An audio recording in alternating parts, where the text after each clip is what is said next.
کو اسے کہتے ہیں 3 مہینے تک 6 مہینے 4-5 مہینے جو ہیں وہ گم رہے. میرا انہوں نے اس میں ذکر کیا کہ کیسے میں آج پاکستان جا ہی نہیں سکتا. یعنی یہ تو کہتے ہیں امریکہ میں بیٹھا ہوا ہے, پتہ نہیں اس کو کیا دکھاتے ہیں. بھئی آپ امریکہ میں رہتے ہیں, یہاں لوگ رہتے ہیں امریکہ میں, وہ سال میں 3 دفعہ پاکستان جاتے ہیں. اپنے ملک اپنے وطن جانے کی خواہش تو آپ کے اندر ہوتی ہے, اس کی بڑی اپیل ہوتی ہے. ہم جا ہی نہیں سکتے, ہم پاکستان کا سوچ نہیں سکتے. وہ زمین جو ہے وہ بھائی لوگوں نے ہمارے اوپر تنگ کرتی ہے. پھر اس میں انہوں نے صابر شاکر کا ذکر کیا, کس طرح سے انہوں نے برطانیہ میں پناہ لی ہوئی ہے. اس میں انہوں نے اور بہت لوگوں کا ذکر کیا. جمیل فاروقی صاحب کو کراچی سے کس طرح سے اٹھا لیا گیا, ان کو اغوا کیا گیا, برہنہ کر کے ان کو زد و کوب کیا گیا. کس طرح سے سمیع ابراہیم کو جو ہے کھسرے بھیج کے ان کو جو ہے وہ زد و کوب کرنے کی کوشش کی گئی. اور پھر اسی طرح سے بہت سے لوگ ایسے ہیں جن کو ان کی نوکریوں سے برطرف کر دیا گیا. جس میں ابھی اوریا مقبول جان کی تو ابھی آپ دیکھیں 3 مہینے وہ جیل کاٹ کے آئے ہیں, ان کے بینک اکاؤنٹ بند کر دیے ہیں, ان کی بہن کے ہمشیرہ کے بینک اکاؤنٹ بند کر دیے ہیں, ان کے خاندان کو تنگ کیا جا رہا ہے. اسی طرح سے عارف بھٹی صاحب جو ہیں انتہائی مقبول صحافی, سی او تھے اپنے چینل کے, ان کو وہاں سے نوکری سے فارغ کر دیا گیا. اسی طرح کاشف عباسی صاحب جو ہیں وہ گزشتہ کئی مہینوں سے میرا خیال ہے آف سکرین ہے اے آر وائی سے. حبیب اکرم بہت ہی دھیمے مزاج کے, بہت ہی سوبر, ان کو ٹیلی ویژن چینل سے ہٹا دیا گیا. پارس خورشید جو ہیں انہیں آف سکرین کر دیا گیا, ٹیلی ویژن چینل سے ہٹا دیا گیا. اس طرح اور بھی درجن سے زیادہ, میں کہتا ہوں کہ 2 درجن 10 نام انہوں نے لیے. عمران ریاض نے جو اسکرین پہ ان کو دکھایا بھی, جو اس وقت میرے ذہن میں نام ان کے نہیں آ رہے. تو ہندوستان میں صحیح ہے کہ گودی میڈیا جو ہے وہ بن گیا ہے, لیکن میرا خیال ہے کہ D G I S P R کی کہنا چاہ رہے تھے کہ ہندوستان میں میڈیا آزاد تھا, اب آزاد نہیں رہا. ہم نے تو کبھی آزاد میڈیا کو پنپنے ہی نہیں دیا پاکستان میں. لیکن اس کے میں تھوڑا سا آپ کو یاد کرواؤں گا کہ 1999 کی بعد جب مشرف حکومت آئی تو پاکستان کے میڈیا کو بہت زیادہ آزادی ملی, اور پاکستان کا جو الیکٹرانک میڈیا کا رائز ہوا, پرنٹ میڈیا کو آزادی ملی. یہ وہ ٹائم پیریڈ تھا جس میں کسی نے کسی صحافی کو اٹھایا نہیں, اگر کسی نے کسی صحافی پہ مقدمہ بھی نہیں بنایا. 1999 سے لے کے 2007-8 تک کا جو ٹائم پیریڈ ہے, 8 برس کا, جب تک یہ وکلا تحریک چلی, اور پھر بعض ٹیلی ویژن چینلز نے پاکستان کی ملٹری اسٹیبلشمنٹ اور فوجی جو جی ایچ کیو ہے اس کے بارے میں بہت کرٹیکل پوزیشن انہوں نے اختیار کی. اس سے پہلے کا جو 8 برس کا ٹائم پیریڈ ہے وہ پاکستان کے میڈیا کا, پاکستان کی سول سوسائٹی کا ایک گولڈن ٹائم پیریڈ ہے. کوئی سوچ نہیں سکتا تھا کہ صحافیوں کو اٹھا لیا جائے گا, کوئی سوچ نہیں سکتا تھا کہ صحافیوں کے خلاف ایف آئی آرز درج کی جائیں گی. اور اس کے بعد بدقسمتی اور المیہ یہ ہے کہ جنگ, جیو اور نیوز گروپ جو ہیں انہوں نے لیڈنگ رول پلے کیا for reasons best known to them. انہوں نے جا کے ٹکر ماری فوجی ٹرک کے ساتھ, جس کے نتیجے میں فوج نے جوابی کارروائی کا پروسیس شروع کیا. وہ ریئیکٹیو ہوئے, وہ ریئیکٹیو ہو کے انہوں نے سوچا یہ بھی قانون بنانا ہے, وہ بھی قانون بنانا ہے. یہ جو ابھی ہمارے سامنے پیکا, اس کی ایمینڈڈ ایکٹ 2016-18 پتہ نہیں کتنے آ چکے ہیں, یہ سب کا جو بنیادی طور پہ اوریجن ہے یہ وہ 2007-8 کے ایکسپیرینس سے شروع ہوتا ہے, جب for reasons best known to جنگ, جیو اے نیوز گروپ, انہوں نے فوج کے ٹرک سے جا کے ٹکر ماری, جس کے نتیجے میں پاکستان کی میڈیا کے انحطاط اور اس پہ لگنے والی جو قدغنیں ہیں اس کا وہاں سے آغاز ہوا. آج یہی جنگ, جیو اور نیوز گروپ جو ہے وہ فوج کے سامنے آپ اس کو کیا کہیں گے, یہ لیٹے ہوئے ہیں, یہ ان کے ہاتھ میں ان کے ٹول بنے ہوئے ہیں. اور اس میں اب آپ کو اگزامپل دیتا ہوں اس پوری تمہید کے بعد. جناب فخر دورانی صاحب کی, جن کو آئی ایس آئی کے کرنیلوں نے استعمال کیا ہے مجھے اور میری فیملی کو ٹارگٹ کرنے کے لیے اور میری آواز کو بند کرنے کے لیے, اور کوئی وجہ نہیں ہے, کہانیاں وہ بہت سنا رہے ہیں. فخر دورانی صاحب جو ہیں وہ اعزاز سید, جو بھی خود بھی جنگ جیو گروپ سے تعلق رکھتے ہیں لیکن ہیں بڑے انٹیلیجنٹ صحافی ہیں, ان کے پروگرام میں گئے, اور بڑا فرمائشی قسم کا پروگرام تھا. ظاہر ہے وہ اسی چیز کے تسلسل میں کروایا گیا تھا میرے پہ حملے کرنے کے لیے. اور وہاں پہ ورنہ تو پھر اعزاز سید آپ کو پتہ ہے بڑے خطرناک آدمی ہیں, اگر یہ فرمائشی پروگرام نہ ہوتا تو اتنی پھسٹی قسم کی جو رپورٹ انہوں نے لکھی ہے فخر دورانی نے میرے اوپر, جو میں آپ کو اسکرین پہ دکھاتا ہوں اور دکھا چکا ہوں پہلے, تو اس پہ تو اعزاز سید نے ان کو ذبح کر دینا تھا. لیکن اعزاز سید ان کی پوری کہانی بورنگ قسم کی سن کے باہر میں انہوں نے ایک سوال پوچھ ہی لیا ان سے, اعزاز سید نے پوچھ لیا فخر دورانی سے, اور کہا کہ غلط کیا ہے محیط پیرزادہ نے. اب فخر دورانی صاحب نے فرمایا کہ جی کیونکہ کہانی تو یہ ہے کہ لندن کا اپارٹمنٹ بیچا, وہ پیسے آ کے امریکہ میں اسے کہتے ہیں ڈپازٹ کر کے گھر لے لیا, تو پھر اس میں خرابی کیا ہے؟ تو کہا جی خرابی یہ ہے کہ لندن کا اپارٹمنٹ انہوں نے میاں بیوی نے 2006 میں خریدا, لیکن اسے پاکستان کے فیڈرل بورڈ آف ریونیو کے ٹیکس کے جو ریٹرنز ہوتے ہیں اس میں اسے ڈکلیئر نہیں کیا. اب ظاہر ہے لوگوں کے مائنڈ میں ڈال دیا کہ وہاں ڈکلیئر نہیں کیا. احمد نورانی صاحب نے ایک ویلاگ کیا, ان کی بڑی مہربانی, ہی واز ویری کائنڈ, انہوں نے مجھے بہت ڈیفینڈ کیا, انہوں نے بہت زیادہ ایکسپلین کیا کہ موہت پیرزادہ کا کرپشن کی یہاں کوئی چیز پروو وغیرہ نہیں ہوتی. لیکن احمد نورانی بھی مس لیڈ ہو گئے, مس انفارم ہو گئے فخر دورانی کی کیلکولیٹڈ ڈس انفارمیشن سے, کیونکہ فخر دورانی کہتا ہے کہ موہت پیرزادہ اور اس کی بیوی نے اپنے ٹیکس کے گوشواروں کے اندر لندن کا گھر اور اپارٹمنٹ جو ہے وہ شو نہیں کیا ہوا تھا.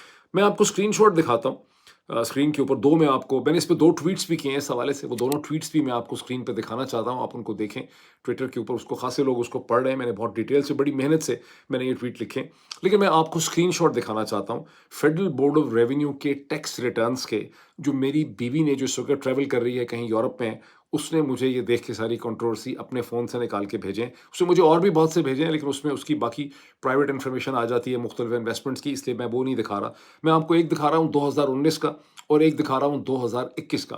حالانکہ میری بیوی جو ہے وہ برٹش سٹیزن ہے, اس نے کبھی پاکستانی سٹیزن شپ لی ہی نہیں ہے, اور لی اس لیے نہیں ہے کہ اس کا ہمیشہ سے آرگومنٹ یہ تھا کہ اگر آپ کے پاس پاکستانی سٹیزن شپ ہوگی تو آپ کانفلکٹ آف لاز میں پھنس جائیں گے, اور پاکستان بڑا انسٹیبل قسم کا ملک ہے, کسی وقت بھی اگر آپ کو برٹش گورنمنٹ کی ضرورت پڑے گی اور آپ کے پاس پاکستانی پاسپورٹ بھی ہوگا تو برٹش گورنمنٹ جو ہے وہ یہ کہے گی کہ آپ ڈوئل سٹیزن ہو گئے. وہ کبھی ڈوئل سٹیزن ہوئی ہی نہیں ٹھیک, لیکن اس کے باوجود اس کے ٹیکس ریٹرن کے اندر یہاں پر دیکھیں, جب قاضی فائز عیسیٰ صاحب تھے نا, ان کے ٹیکس ریٹرنز کے اندر ان کے لندن کے لیے ہوئے اپارٹمنٹس نہیں تھے, حالانکہ وہ جج تھے اور چیف جسٹس رہے تھے کوئٹہ کے بلوچستان ہائی کورٹ کے. ان کا تو کیس ہی بڑا ڈفرینٹ بن جاتا تھا, ہم تو پرائیویٹ سٹیزنز ہیں, لیکن اس نے شو کیے میں. تو یہ دونوں آپ دیکھیں 2019 میں, آپ کو اس کی ایک لائن میں جہاں لکھا ہے ایسٹس آؤٹ سائڈ پاکستان, آپ کو ایک لائن نظر آئے گی جس میں لکھا ہے 236 سی فنچلے روڈ. یہ ہیمسٹڈ کا لوور پارٹ ہے, 236 سی فنچلے روڈ ہمارا اپارٹمنٹ تھا.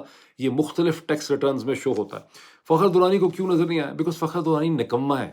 جس آدمی کو آئی ایس آئی کے کرنیل جو ہیں وہ کاغذ پکڑائیں اور اس کے اوپر وہ سٹوریز لکھے, اس آدمی نے ظاہر نکمے ہونا ہے, اس کے مائنڈ نے کہاں ڈیولپ کرنا ہے. ویسے بھی انگریزی میں کہتے ہیں face is an index of the mind, جیسے آپ کسی آدمی کے چہرے پہ دیکھتے ہیں آپ کو پتہ چل جاتا ہے کہ کتنا ذہین ہے. بکار ہونا ایک الگ چیز ہوتی ہے, پریکٹیکل پازیٹیو انٹیلیجنس ہونا ایک الگ چیز ہوتی ہے. تو اس کو ایف بی آر کا پڑھنی نہیں آئی رپورٹ. اچھا, ویسے بھی وہ ایک ایکسکیوز یہاں پہ ڈرا کر رہا ہے, بیکاز ادروائز اگر اس کو یہ بھی نہ کہنے کو ہو تو پھر ریزن کیا ہے کہ تم بھائی موہت پیرزادہ کے پیچھے تم کیوں پڑ گئے ہو. ٹھیک ہے, کوئی وجہ ہو نا, یا تو کوئی پبلک آفس ہولڈر ہو, اس کے پاس گورنمنٹ کی پوزیشن ہو, منسٹر ہو, آپ کہیں کہ اس کے اثاثے جو ہیں اس کے لیونگ مینس سے مینز آف جو ہے منی سورسز سے زیادہ بن جاتے ہیں. لیکن میں آپ سے 2 اسکرین شاٹس اور بھی شیئر کرتا ہوں. یہ فخر دورانی صاحب نے جو ای میل مجھے بھیجی ہے, پہلا جو سلائیڈ ہے اس میں سے آپ دیکھ سکتے ہیں کہ سینڈر فخر دورانی ہے اور ریسیور موہت پیرزادہ ہے. ٹھیک, تو یہ تو اسٹیبلش ہو گیا. اب دوسرا آپ اس کا ٹکڑا دیکھیں اسکرین شاٹ کا, جس میں فخر دورانی صاحب بہت ہی کانفیڈنس سے یہ فرما رہے ہیں کہ میرے پاس تمہاری ساری یو ایس ٹرانزیکشنز جو ہیں وہ ایگزسٹ کرتی, اور 6 ٹرانزیکشنز کو وہ مینشن بھی کرتے ہیں $43,000 پلس کی. اور پھر وہ سوال مجھ سے یہ اٹھاتے ہیں کہ جناب اس میں آپ کے گھر کے جو پیسے ہیں خریدنے کے وہ شو نہیں ہو رہے, یعنی پوری ٹرانزیکشنز ان کو ملی نہیں.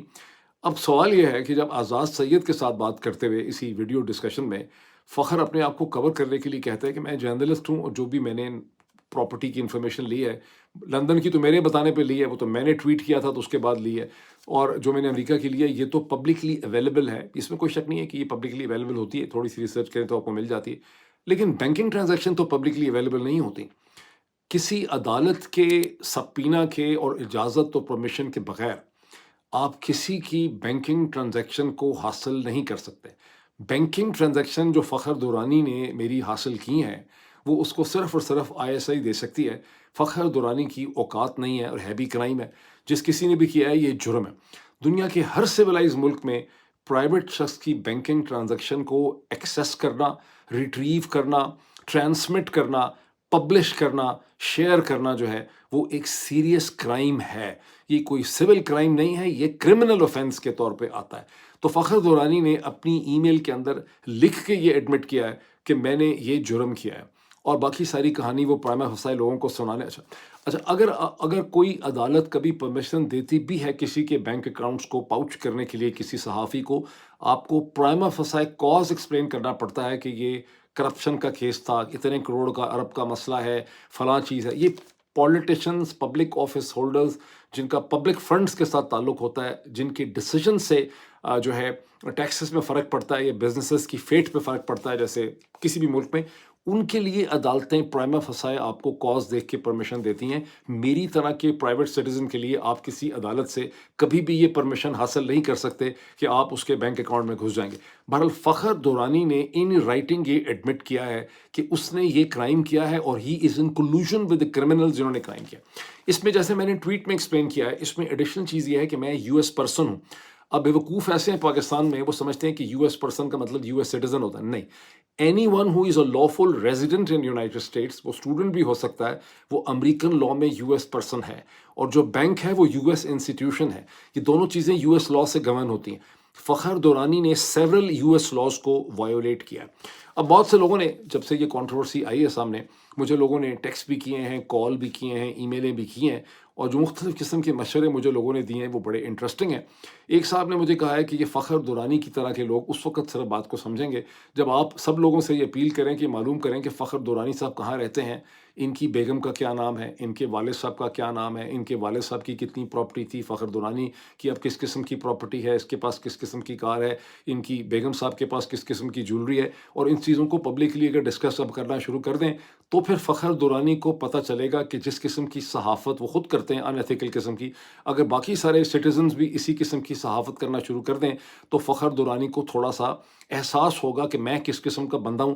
Because it will be treating Fakhar Durrani with the same medicine جو وہ باقی لوگوں کو بتانے کی کوشش کر رہے ہیں کہ میں صحافی ہوں. یہ صحافی نہیں ہے، آپ ایک لیکچرس قسم کے بدکماش قسم کے کیریکٹر ہیں. ٹھیک، اور ان کی باقی ساری ٹیم بھی اسی قسم کی ہے جن کو میں نے کاپی بھی کیا ہے ٹویٹس کے اندر.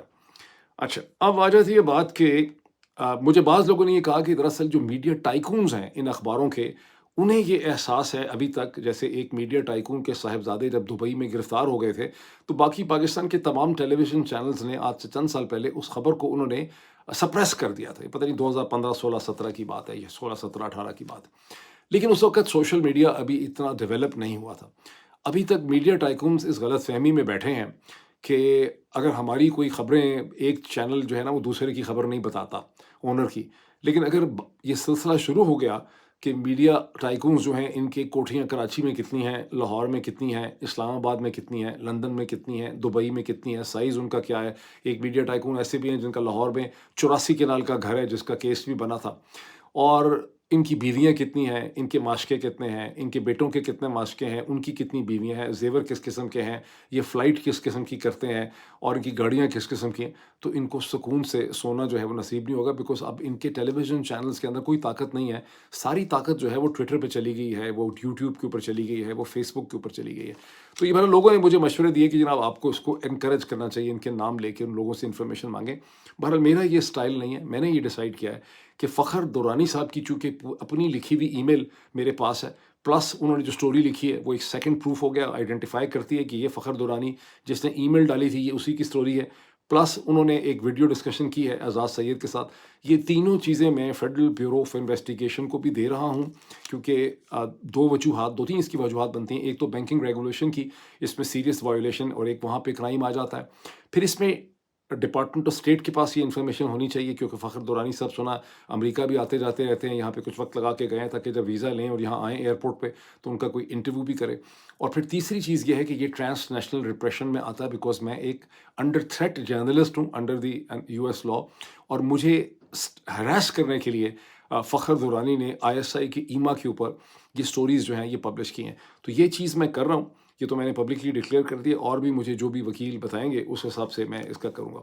اب واپس آ جاتے ہیں D G I S P R کی پریس کانفرنس کی طرف. D G I S P R کی پریس کانفرنس میں انہوں نے بلوچستان کے حوالے سے بڑے ہنستے ہوئے یہ کہا ہے کہ وہاں پر، نہیں ہنستے ہوئے تو شاید انہوں نے کہا، تصویر لگا دی اخباروں نے ہنستے ہوئے.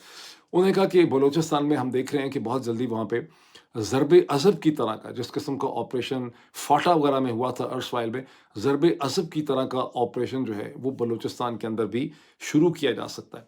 میں نے ایک ٹویٹ دیکھی ہے، کوئی ڈاکٹر تارا چند ہیں یا ڈاکٹر تارا چاند ہیں جو پہلے منسٹر رہ چکے ہیں بلوچستان میں. انہوں نے ایک اوپن اپیل کی ہے نریندرا مودی سے مدد کے لیے کہ ہم بلوچ لوگوں پہ جو ظلم ہو رہا ہے ہمیں ہندوستان ہماری مدد کرے. وہ اس کی اگر میں آپ کو تھریڈ دکھاؤں اس ٹویٹ کی تو اس کے نیچے بہت سے ہندوستانی ہیں جنہوں نے لکھ کے ان کو اوپنلی کہا ہے کہ پرائم منسٹر نریندر مودی کو بلوچ لوگوں کی مدد کرنی چاہیے. پہلے بھی ہندوستانی بلوچستان پہ آواز اٹھاتے رہتے تھے، لیکن اب میں نے دیکھا ہے کہ ان کی آوازیں زبانیں بہت کھل گئی ہیں، اور بہت کھل کے اور بہت بے شرمی کے ساتھ وہ اب بلوچستان کا کاز اٹھانے کی بات کر رہے ہیں. This is a new trend and this is a very dangerous trend کہ انہوں نے اس کو لیجیٹمائز کر لیا ہے کہ بلوچستان ایک کاز ہے ہندوستان کے اٹھانے کے لیے. DGISPR کے جو کامنٹس ہیں، جو ہیڈ لائن بھی بنی ہے، اس سے تو یہ اندازہ ہوتا ہے کہ پاکستان کی فوج یہ سوچ رہی ہے کہ بلوچستان جو ہے وہ پرنسپلی ابھی بھی یہ فوج کشی کے ذریعے اس کا حل جو ہے وہ نکل سکتا ہے. یعنی ملٹری لینس سے وہ بلوچستان کی پولیٹیکل سچویشن کو دیکھ رہے ہیں. حقیقت کیا ہے کہ بلوچستان میں ہم نے 1948 میں فوج کشی کی، 56 میں یا 50s میں فوج کشی کی، 60s میں فوج کشی کی، 70s میں فوج کشی کی، 80s میں تھوڑے حالات بہتر ہوئے لیکن معاملہ ٹینسی تھا، 90s میں پھر وہاں پر آپریشن ہوتے رہے، 9/11 کے بعد بھی آپریشن ہوتے رہے، 2006 سے اب تک کوئی 19 برس آپ کہہ لیں کہ 20 برس ہو چلے ہیں، بلوچستان میں کبھی امن نہیں ہوا. اور اس سارے ٹائم پیریڈ میں ہم بلوچستان میں ملٹری آپریشن کرتے رہے. It's all a military garrison control area, جس میں آپ کے FC بھی ہے، آپ کی ریگولر ٹروپس بھی ہیں، اس میں آپ کے ملیشیاز بھی ہیں، آپ کی پولیس بھی ہے. یہ ساری جو کہانی ہے اس کو دیکھ کے آپ کو کیا سمجھ آتا ہے؟ اس سے یہ پتہ چلتا ہے کہ ملٹری سولوشن نہیں ہے بلوچستان کا، آپ کو کوئی different out of box political solution اس کا ڈھونڈنا پڑے گا. مے بی آپ کو ہندوستان کو اس سے ڈسکنیکٹ ڈی لنک کرنا پڑے گا. مے بی آپ کے اور ہندوستان کے درمیان میں اگر ہمارے NSAs کی بات چیت ہو جاتی ہے، اللہ کرے کہ ہو جائے، جس طرح سے خیال ہے کہ سعودی عرب میں ہو سکتی ہے، جنرل عاصم ملک صاحب کے درمیان، اجیت دووال کے درمیان ٹیبل میں، اور ظاہر ہے کہ یہ بڑی ہڈن ہوگی، سیکرٹ ہوگی، تو وہاں پہ یہ چیز ڈسکس ہو سکتی ہے کہ ہم کشمیر سے پیچھے ہٹ جاتے ہیں، آپ بلوچستان سے پیچھے ہٹ جائیں. اگر آپ انٹیلیجنس کا لٹریچر پڑھیں، ایک دن میں نے آپ کو اپنے ویلاگ میں کتابیں دکھائی تھیں، تو اس قسم کی ڈیلز ہمیشہ انٹیلیجنس زارز کے درمیان ہوتی ہیں. اور میں نے میرا خیال ہے آدھی درجن دفعہ یہ کہا ہے کہ جس کسی نے یہ ڈیسیجن کیا، پرہیپس جنرل عاصم منیر نے کیا ہوگا، فیلڈ مارشل صاحب نے ڈیسیجن کیا، تو عاصم ملک کو NSA کا چارج دینا از این انٹیلیجنٹ موو. اب اگر ہو جاتی ہے ان کی بات چیت، تو وہاں پہ بلوچستان ورسز کشمیر پہ ایک ٹریڈ آف جو ہے ان کا ہو سکتا ہے دونوں ملکوں کا. اچھا جی، اب آئیں تھوڑا سا اس چیز کے اوپر کہ پانی جو اس وقت پاکستان کی سب سے بڑی سردردی ہے، اگر بات چیت ہو جائے. اقوام متحدہ کی سیکیورٹی کونسل کے ایمبٹ میں ایک ڈسکشن ہوئی، وہاں پر کچھ یورپین کنٹریز کی، میرا خیال ہے کنٹری کا نام مجھے بھول گیا، جو اس حوالے سے تھی کہ واٹر کا جو ایشو ہے کانفلکٹ زونز میں، اس کو کیسے حل کیا جا سکتا ہے. وہاں ہندوستان کے جو پرماننٹ ریپرزنٹیٹیو ہیں، ہندوستان کے ایمبیسڈر ٹو یونائٹڈ نیشن نے یہ پوزیشن لی کہ ہم نے پاکستان کے ساتھ Indus Water treaty good faith میں سائن کی تھی، لیکن پاکستان نے ہم پہ 3 جنگیں ہمارے خلاف کی، 1965، 1971 اور کارگل. اب 1971 تو ہم نے نہیں کی، یہ ان کی بڑی زیادتی ہے. 65 ہم نے چھیڑی تھی، کارگل ہم نے چھیڑی، 71 تو خالصاً ہندوستان نے وہ پوری کی پوری جنگ انجینئر کی تھی. ہم ٹوٹلی اس لحاظ سے معصوم تھے، ہمارا خیال تھا ہم سے وہ جنگ نہیں کریں گے، امریکہ کے روب میں آ جائیں گے، اقوام متحدہ اس کو روک لے گا، چین سے ڈر جائیں گے. لیکن انہوں نے پوری تیاری سے جنگ کی. ابھی بھی ہم اس چکر میں بیٹھے ہوئے ہیں کہ جب انہوں نے اپنا پورا پلان اگر خدا نخواستہ بنا لیا آزاد کشمیر کے حوالے سے یا بلوچستان کے حوالے سے، تو چین ہمیں بچا لے گا. چین ہمیں نہیں بچا سکے گا. اس طرف پراوین سونی صاحب کا خیال ہے کہ چین ہمیں بچا لے گا. چین ہمیں اسلحہ ضرور بیچے گا، شور ضرور مچائے گا، لیکن بچا بچو ہمیں نہیں سکتا اگر کسی نے پکا پلان ہمارے بارے میں بنا لیا. ہم نے اپنے آپ کو خود بچانا ہے اپنی انٹیلیجنس سے. بہرحال انڈس واٹر ٹریٹی کے حوالے سے انہوں نے کہا کہ جناب 3 جنگیں انہوں نے کی، دہشت گردی کر رہے ہیں، پہلگام ہمارے ساتھ کر دیا. لیکن پھر انہوں نے ایک بعد میں بات کہی جس سے اصل ہندوستانی مائنڈ سیٹ کا پتہ چلتا ہے. انہوں نے کہا کہ ہم نے پاکستان کو انڈس واٹر ٹریٹی کو ریوائز کرنے کے لیے کئی دفعہ کہا، لیکن ہم سے بات نہیں کرتے. حالانکہ انجینئرنگ پرنسپلز اینڈ ٹیکنالوجی بہت بڑھ چکی ہے، مختلف اور بہتر ڈیم بن سکتے ہیں. Climatic condition, demographic change, under ground water table, یہ سب چیزیں ایسی ہیں کہ انڈس واٹر ٹریٹی کو ری رائٹ یا ری نیگوشیٹ کرنے کی ضرورت ہے. یہ میں آپ کو بار بار بتا رہا ہوں کہ اصل میں ہندوستان انڈس واٹر ٹریٹی کو ایک نئی ٹریٹی سے ریپلیس کرنا چاہتا ہے، اور سارا پریشر ڈال کے وہ پاکستان کو ایک ایسی سٹیج پہ لانا چاہتا ہے جہاں پاکستان جو ہے وہ ایگری کرے کہ ایک نئی انڈس واٹر ٹریٹی جو ہے وہ ہو سکتی ہے. یہ بڑا ٹرکی پاتھ ہے، وہ اس سے پیچھے ہٹتے ہوئے نظر مجھے نہیں آ رہے. انہوں نے پورا ایک مائنڈ جو ہے وہ بنا لیا ہے. یہ پاکستان کے اوپر ہوگا کہ پاکستان کو چین سے اور امریکہ سے اور دنیا سے، یورپین یونین سے، یونائٹڈ نیشن سے، ورلڈ بینک سے کس قسم کی سپورٹ ملتی. پاکستان کو بڑی روبسٹ ڈپلومیسی کرنے کی ضرورت ہوگی to basically have a successful negotiation with India on the Indus Water Treaty. اب ایسے مین وائل ہندوستان کی اسٹیبلشمنٹ پریزیڈنٹ ڈونلڈ ٹرمپ سے بڑی سخت نالا اور پریشان ہے. پریزیڈنٹ ڈونلڈ ٹرمپ نے لٹرلی اب لیٹسٹ اسٹیٹمنٹ میں جو ایپل کے سی او ہیں ٹم کک، ان کو یہ کہا ہے کہ تم نے اگر جانا ہے آئی فون بنانے کے لیے ہندوستان چلے جاؤ، میں تو ویسے چاہتا ہوں نہ بناؤ، امریکہ میں بناؤ، لیکن تم اگر ہندوستان میں آئی فون بناؤ گے یا کہیں پر بھی بناؤ گے تو میں 25% ٹیرف ڈیوٹی لوں گا آئی فون پہ۔ اب اگر آئی فون پہ 25% ڈیوٹی دینی پڑ جائے ٹم کک کو، تو اس کو ہندوستان میں کتنا ہی جو ہے وہ کنوینئنٹ ہوگا آئی فون بنانا۔ اصل میں کیا ہے کہ امریکن کمپنیز کو پہلے یہ بتایا گیا، وہ چین سے نکلنا نہیں چاہتے، امریکن کمپنیوں کی چین میں بڑی موجیں ہی موجیں ہیں، ان کو بہت اچھی وہاں پہ، کیونکہ ان کی ہیومن ریسورس بہت ڈیولپڈ ہے، اسکلڈ ہے، کاسٹ بھی وہ مینیج کر لیتے ہیں، تو ان کو امریکن حکومت ہی نے مجبور کیا ہے کہ وہاں سے نکلیں۔ اب وہ مجبور ہو کے بیچارے سارے کے سارے ہندوستان جانا چاہ رہے ہیں، لیکن ڈونلڈ ٹرمپ ان کو ہندوستان بھی جانے نہیں دے رہے۔ ابھی اتنا ہی، پھر آج سے ملاقات ہوتی ہے، تھینک یو۔